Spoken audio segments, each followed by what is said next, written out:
I wouldn't be surprised. They want to keep us alive. I don't think she would have more joy in actually murdering me.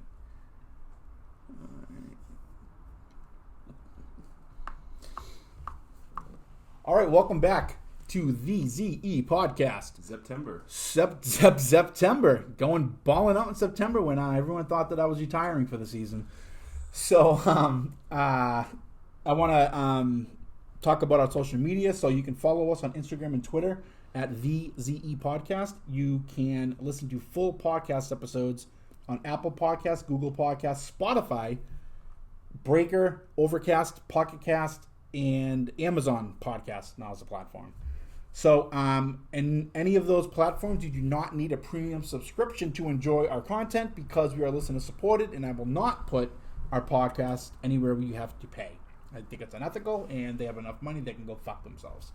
You can watch us on our YouTube channel, Zombie Eaters Podcast, and you can visit us on the World Wide Web. That's the internet at zombieeaterspodcast.org. We're an organization. You could literally cite us in academic papers.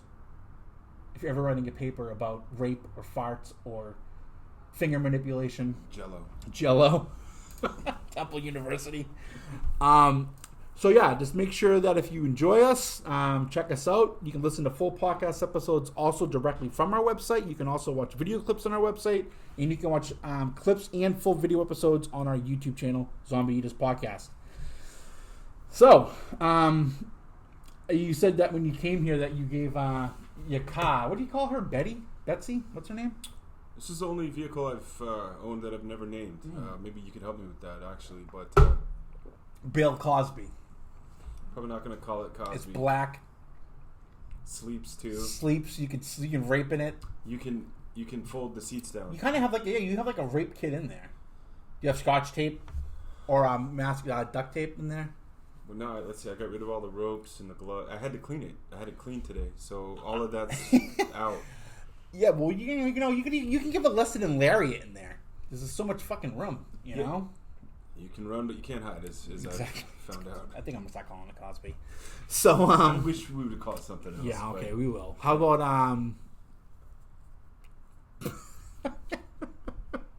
Get a buy. Yeah, get a buy. How about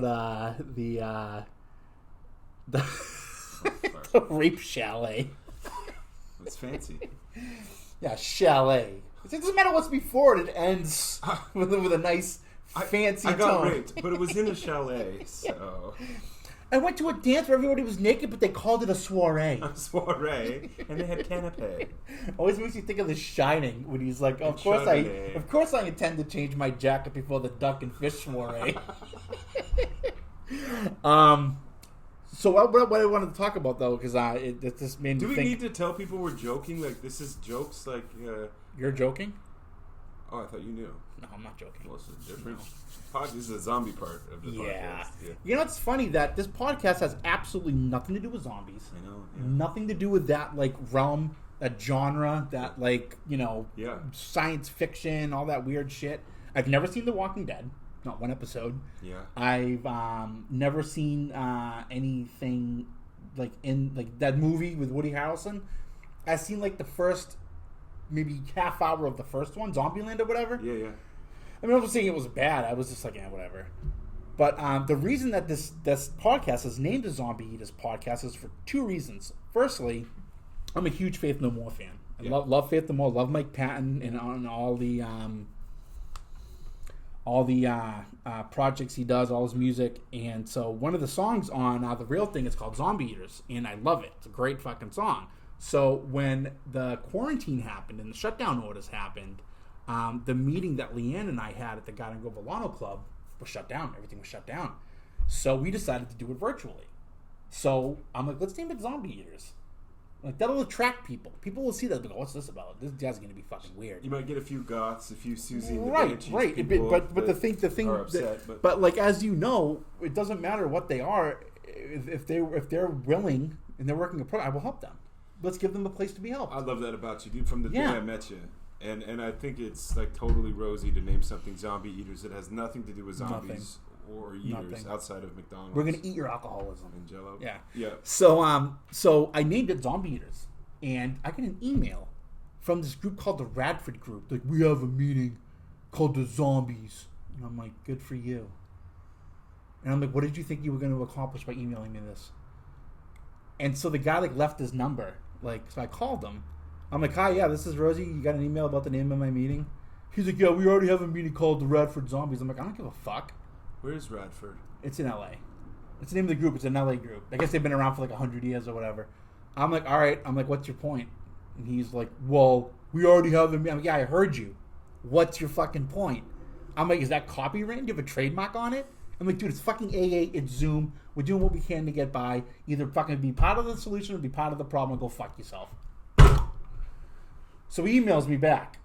He's like, oh, well, I'm going to contact them. I'm like, fucking go ahead, you big crybaby. I'm like, I'm going to send this email to everybody I know and show them what a fucking bitch you are. Of course I didn't, but anyways, the guy ended up texting me like a week later, and he's like, oh, well, I talked to our steering committee, I guess it's not a problem that you have that name. I'm like, oh, you're okay with it? It's a different name. Right, we have your permission? And so then when I decided to do the podcast, which was actually conceived, the idea of the podcast was conceived. Well, there's been a ton of people that have been like, dude, we should totally do a podcast. And I'm just like, yeah. And like in my head, I'm like, oh, that's a great idea. But I'm like, dude, you're not fucking funny. You know, I'm not going to do a podcast with you. And I actually had to do what's called the remediation project. In school, it's where you take a project that you've done prior and you turn it into a completely different genre. So I had written a paper about how having a lack of empathy is can be, you know, very useful, but also how it's damaging in the world of politics. So I transformed that into a podcast. So I had it was just me, my MacBook, and a microphone. That was it. That's all I had. Just did it in my room. I recorded, it was just audio, and I turned it in, and my professor said that it was one of the best projects she's ever received. And so I was like, fuck, I'm probably good at this then. Dude, you know, you're one of the best like communicators I've met probably more people than I should have. Like, you ever imagine if you were like a baker in a small village back in the day or whatever? Wearing the baker's whites. Well, they get dirty, but yeah, like you're not gonna do laundry every day. But like you'd only meet like 1,000 people in your life, right? In a small village somewhere. I think I did that by the time I was 10. Jesus Christ! I met a lot of folks, and I don't know. You have this way of communicating. Yeah. But apparently, you don't ever stop. I just hate it because I generally don't like people, you know, and it sucks that like I can be so personable because that's something that's attractive to people, and they like I have a way of putting people at ease, like especially in an AA setting. And I'm glad that it helps people. I'm glad that I can make people feel comfortable. But inside, it's just like fucking crawling on my skin. It's like, dude, I don't want to fuck. Why? Because I was nice to you last week. You think we're best friends? Yeah. You know, and that's why I hate. I talked about this on the podcast yesterday. That's why I hate the unsolicited hug. It's like, dude, yeah, I don't know you, but you're gonna hug me, and then like that sets a precedent that we're like friends and that like you're comfortable around me. Yeah. So you're gonna come up to me in the urinal and talk to me while I'm going to the fucking bathroom. It's like, dude, what the fuck makes you think that this is like something that's okay? You know what would get rid of that? Pee on him? Cancer fart. The cancer fart, though, that's a process because you got to, like, plan for it. Yeah, you're just over there in the corner. Change your diet. Like eating nuggets, just like... Because if I'm going to go to a 7 o'clock meeting on a Thursday, I have to eat the McDonald's on, too much planning. Yeah. Yeah, too much planning. The cancer fart's not something you can just conjure up. If you can, then you have cancer. Yeah. You know? So you got other problems. Yeah. But so anyway, I could fucking sidetrack. But so that's why I named the podcast Zombie Eaters Podcast when I decided to do it, and it stuck. And after like a month, I'm like, fuck, because what I originally wanted to call it was Lunch with the Lambruscos, because it just sounds funny. You know, it's cool. And a Lambrusco was a type of wine that my grandfather used to get fucking shit-faced on. And my aunt used to always, my mother's sister, my aunt I used to always remember her saying, he's getting all fucked up on the lunch drinking Lambrusco. You know what? For anyone out there that wants red wine but doesn't know what red wine is, tannic and dry and isn't sweet, but they want a nice little sweet little... Is that what... I never drank Lambrusco. A little bit of a bubbly... Yeah, man. You know what I used to get? That's the one to order, Lambrusco. Or Bracchetto. You know what I used to get fucking, like, hammered out of my gourd on? The fucking big hooks of Carlo Rossi. Oh, yeah. I would just drink like one of those to the dome, to start the day. Hook a pinky in there and set it on. Well, the ones that I drank, you could not hook it with a pinky. It was like the big ones that you put like $80 worth of quarters in. You got to rest it on your elbow, bro. He said just take it like this. Let me tell you. Well, you could do it with two hands. But I was the same guy that used to also take the big like Home Depot bucket like that they have it behind the bar for the spillover. Yeah. And fucking drink it at the end of the night. Yeah, dude. For real? Oh yeah. For money? No, just for effect. I might not be the McDonald's. Fucking alcoholic, dude. Might not be the McDonald's. You think that's the cancer fats? It was just beer. But like all the beer that you served. I would drink all of them throughout the night anyway. It's all the froth. Dude, when I was bartending, I was given like so many drugs, like in lieu of like paying for a tab. Like, oh yeah, here, here's an 8-ball. Oh, okay, your tab's only $40, but thanks. And I would just do it. Yeah, I'm looking at that. I don't want it to fall down. And I would just do it. And then, like, you do a fucking 8-ball of Coke in like 20 minutes and you can drink whatever you want.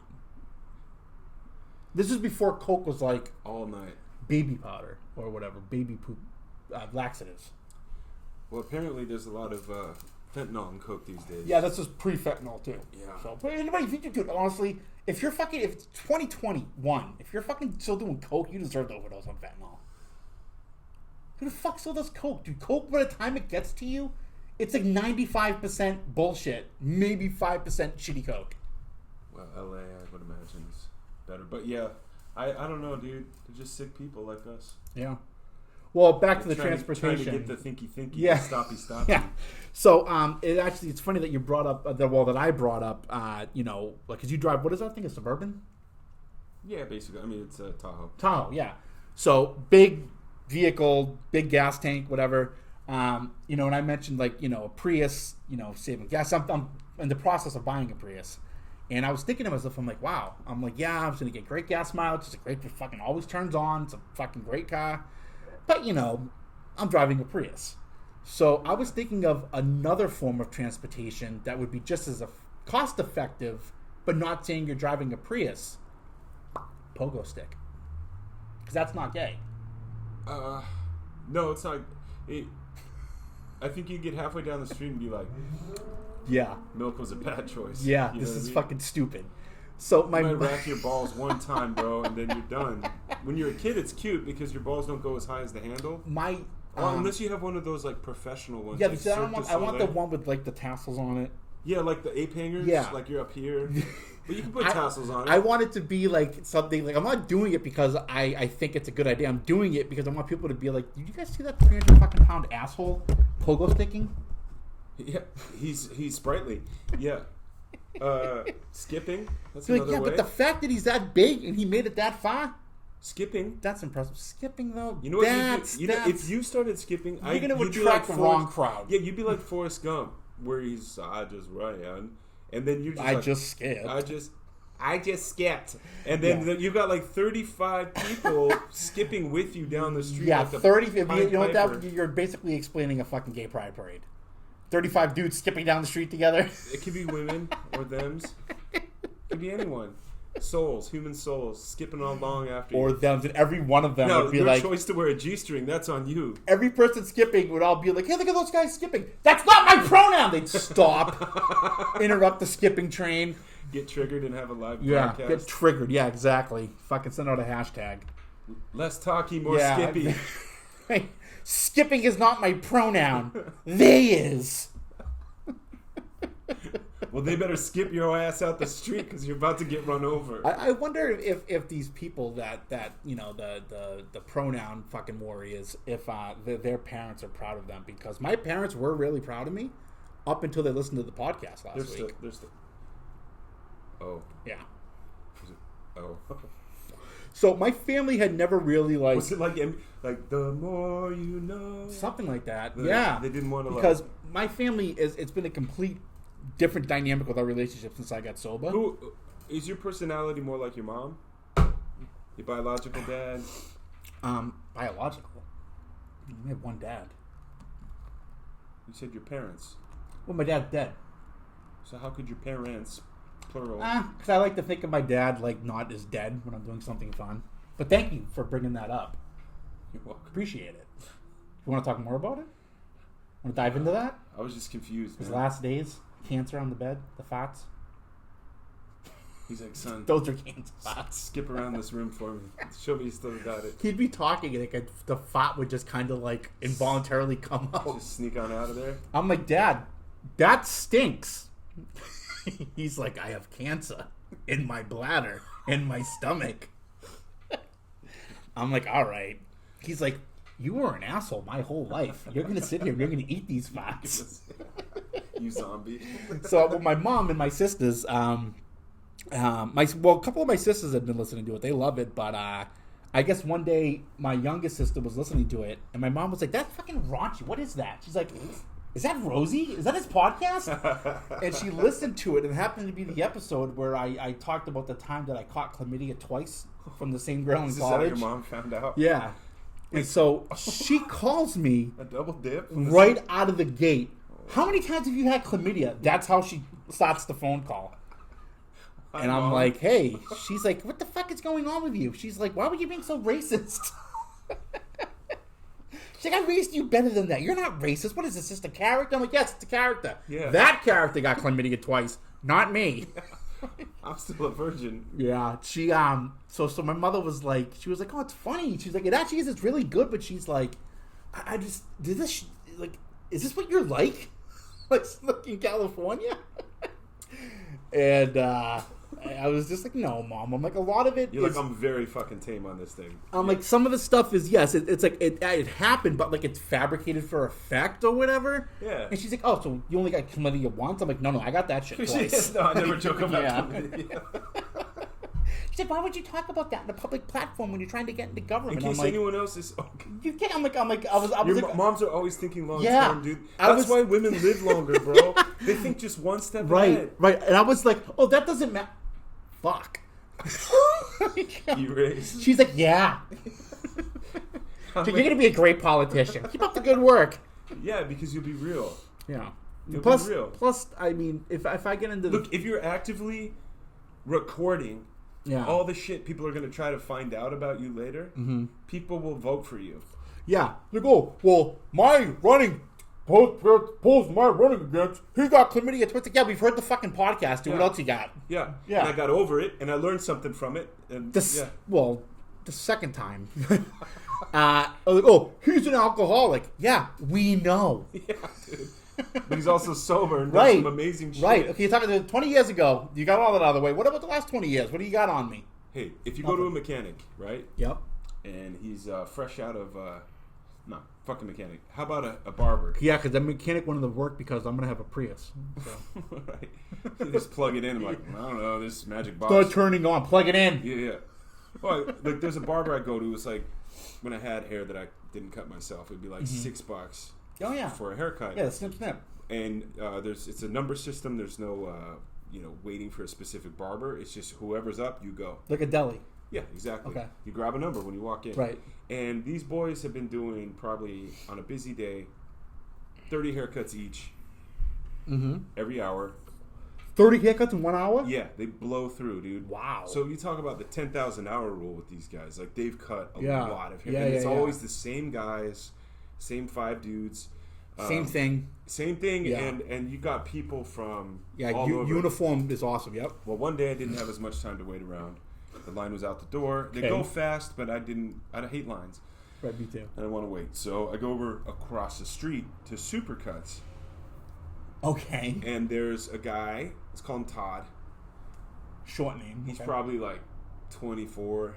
Oh. And he's like, welcome. Super. Oh, no, he's... And he's like, I just graduated from the Haircut Academy. And I was like, boy. Oh, you're going to do well in your career, dude. But, like, all right, let's see what you got, right? It's hair. It grows back until it doesn't, and then you shave it. Guinea pig. Yeah. So I was like, whatever. And the haircut was so bad, I didn't have the heart to do it in front of him. I went home and shaved my head because it was so gnarly. And I'm not, like, overtly vain, but it was enough to where I was like, they're going to think it's your head. Maybe I should be wearing a helmet as I walk around town with this haircut. So what did he give you, the hockey helmet? The hockey mullet? Nice shot. It was all lopsided and everything, so I shaved it when I got home. However, bad? That cut was $14. So my point here with this analogy is, do you trust the old guy that has been through some shit and seen some different shaped heads in his life and has cut a lot of hair? Right. Or do you trust the guy that's gleaming white, has no kind right. of dirt right. or anything under his fingernails? I use the same analogy with a pilot. Yeah. Do I want the guy that just fucking just soloed? Right, that just got done like logging his hours at fucking the Orange County fucking airfield, out of Brea? Or do I want the guy that's soaked in whiskey that's landed fighter planes in fucking World War II? I want that fucking guy, you know? Yeah. It's same thing. Yeah, haircuts, everything. Yeah, I definitely trust experience. Like, yeah, these guys got to get their start somewhere. Everyone does. You know, like, yeah, this guy just graduated from barber school. He's getting into his career. Yeah, you're going to be great someday. I'm sure if you apply yourself. But right now, I can't afford to look like a character from fucking Hey Arnold. Yeah. You know? Yeah, I get it. Yeah. Yeah, and that's actually a good analogy, too, because... well, that's how I want my politician. And that's something that you know, was in the back of my mind when I decided to get into politics. It was like, yeah, there's some shit in my past that's going to come up. But you know what? I've done a 4th step. I've done a 5th step. And you do a daily inventory, and then if you come up against a problem or something, you deal with it that day. Right. Which apparently America's greatest generation did naturally because they all went to war. But we have to learn that you take responsibility for things. And basically, the thoughts that go through my head minute to minute, the ones I want to ignore, that I used to drink away, the ones that I want to... that I hate, that make me like my shoulders go up and my fist clench. Makes you yell it out. I'm like, I'm like, fuck. That's the one I need to like actually address. And great.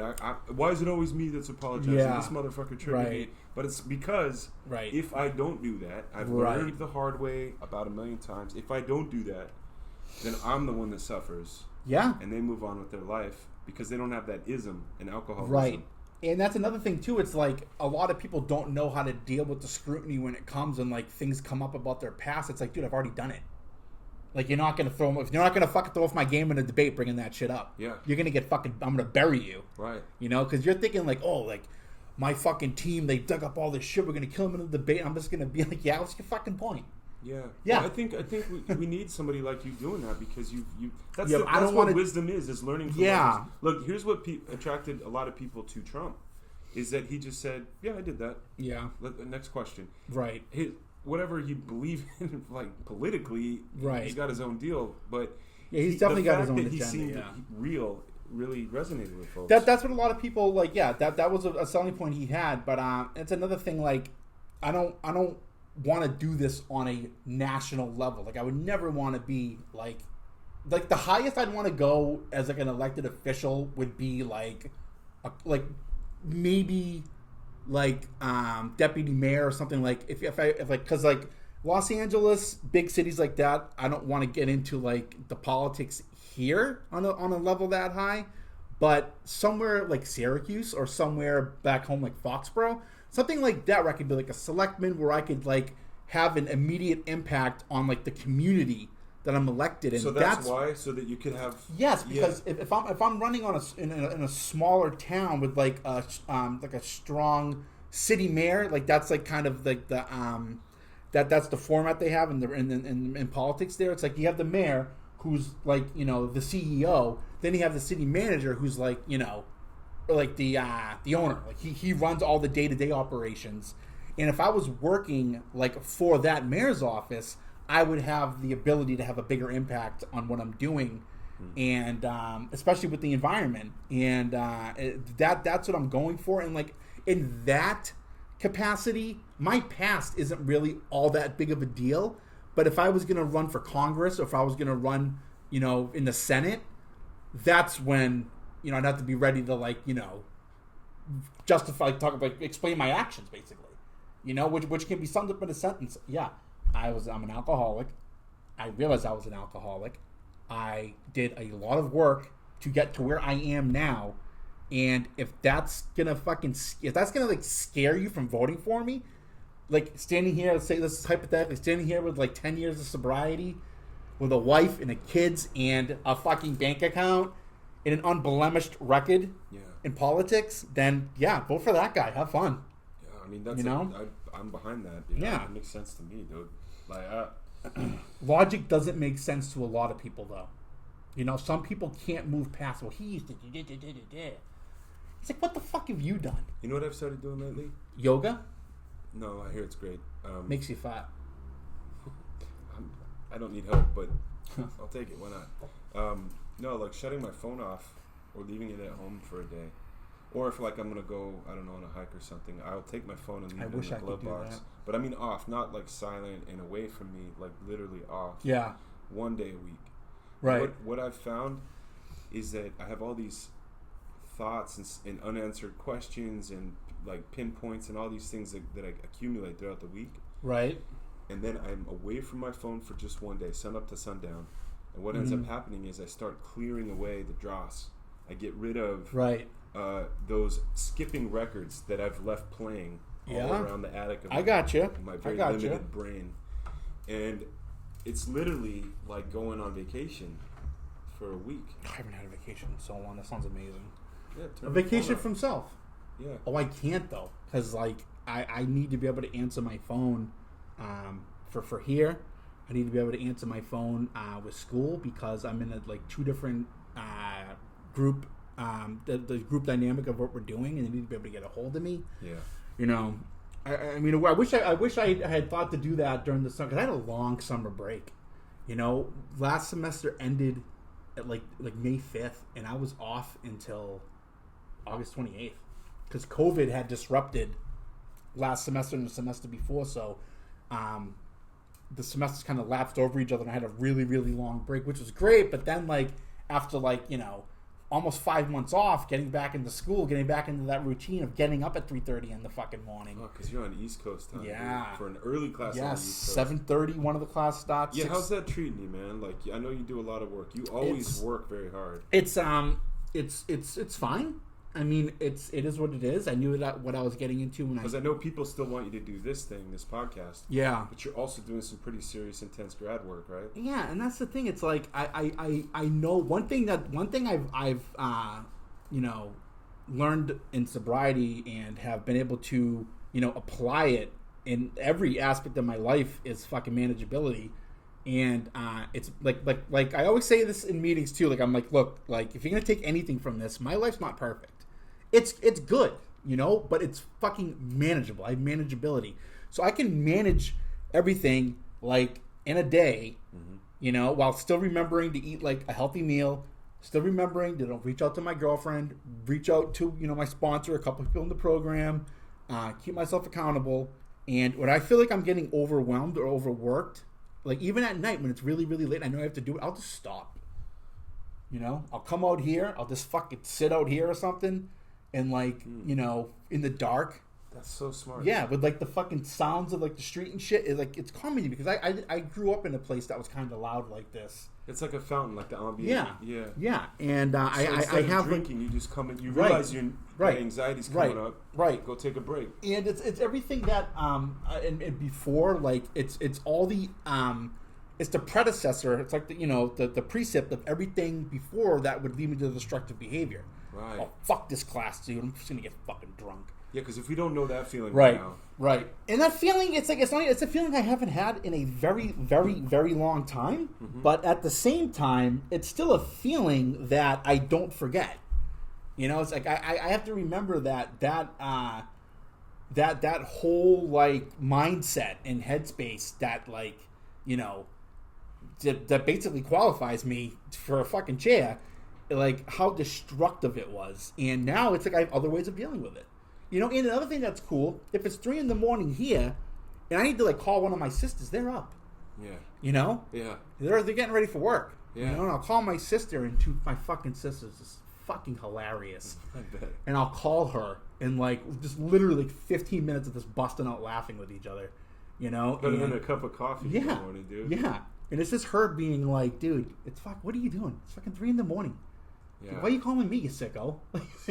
I'm sober, I promise. I just miss you. Yeah, and I need to talk to someone that's up. And I'll just have I know how to spark the comedy in her too, because I'll be like, have you gone on any dates lately? Because she's a lesbian, and she's like the pickiest fucking lesbian in the fucking world, dude. Like she was dating this one girl, like that was absolutely gorgeous, successful, lawyer. fucking like treated her fucking extremely well, and my sister was finding all these little flaws in her. And I'm like, so how's the dating pool going? I'm like,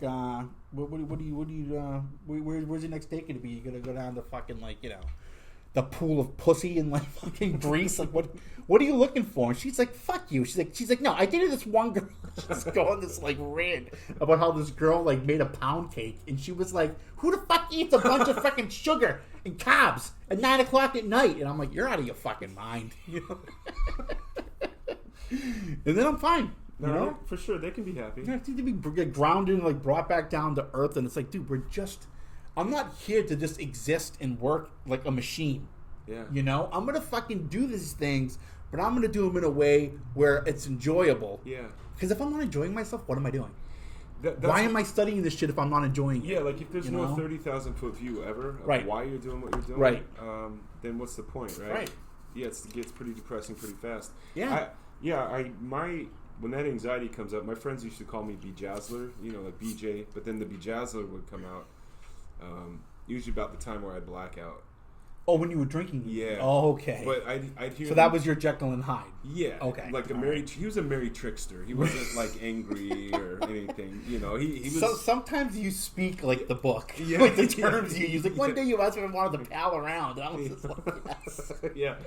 And he was a merry trickster, and but I would hear him. I would hear his ancient battle cry from over the hill.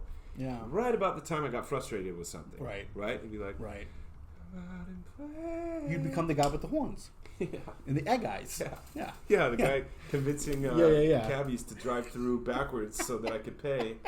And then into Del Taco, and then opening the door, and I'm naked because I'm hot. Right. And I'm, yeah. And I'm accidentally Weinsteining somebody. Yeah. But I don't have any. I mean, we got a full carload of people, and everyone had a good time. But, definitely, that's some indecent exposure. Yeah, I don't ever want to meet that fucking guy. He was happy. Yeah, so was my until he was in jail or upset. Yeah, my buddies used to always call me the squeeze because so Syracuse orange. Oh yeah. And like once he gets a little bit of liquor in him, don't have to squeeze him too hard and the anger comes out, And like no one wanted to run into me after a Syracuse loss. Like especially if like we went with the team and like went somewhere. Like we used to go down to Philadelphia a lot to see them play Villanova. Down. Yeah. Temple. And it was like, not Temple. I was like the worst person ever. But what we're going to do is we're going to take a quick break. We're going to come back, and we're going to be closing out the show. But there's a few more things we're going to talk about, but we'll be right back. And just when I thought that I was out of the land of the anti-sponsor, they did something, and they pulled me back in. No. Yeah, I'm going to shit all over them. No. So stay tuned, boys and girls. You too, Austin, Texas.